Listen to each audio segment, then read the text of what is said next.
असं आहे की प्राजक्त तनपुरे एक अतिशय चांगले नेते आहेत।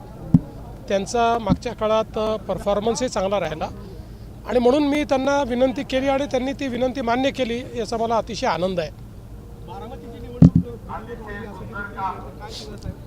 मी आज काँग्रेसचे जे अध्यक्ष आहेत हर्षवर्धन सपकाळ यांना विनंती केली होती की बारामतीमध्ये अजितदादांच्या अतिशय दुर्दैवी आणि दुःखद निधनानंतर आता सुनेत्रा वहिनी उभ्या आहेत आणि आपल्या महाराष्ट्राची परंपरा राहिली आहे की अशा वेळी आपण साधारणपणे बिनविरोध निवडणुका करतो।